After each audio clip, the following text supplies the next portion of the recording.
হরে কৃষ্ণ। আমরা আজকে নববিধা ভক্তি সম্পর্কে জানব। এই নববিধা ভক্তি সম্পর্কে আমরা শ্রী ভাগবত মহাপুরাণ থেকে আমরা পাই। সেখানে প্রহ্লাদ মহারাজ হিরণ্যকশিপুকে বলতেছেন 9 প্রকার ভক্তির মাধ্যমে ভগবানকে পাওয়া যায়। সেই শ্লোকটি হল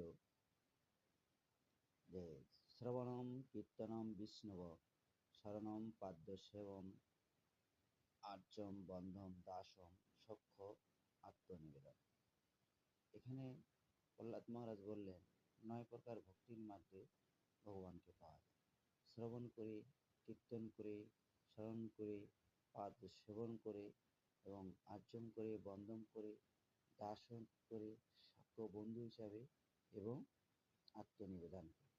তো কে কিভাবে বলে? স্মরণ করে মানে শুনি পরীক্ষিত মহারাজ ভগবানকে লাভ করে ফেলেছেন। কীর্তনে সুখদেব মহারাজ মায়ের গর্ভে কীর্তন শিখেছেন।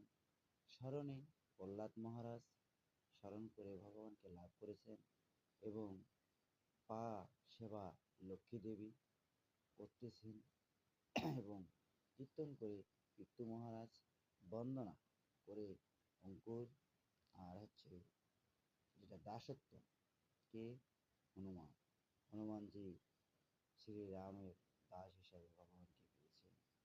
সাক্ষ্য বন্ধু হিসাবে পেয়েছেন অর্জুন এবং আত্মনিবেদন। এরকম আত্মনিবেদন কেউ করতে পারে না, সেটা করেছেন বলি মহারাজ।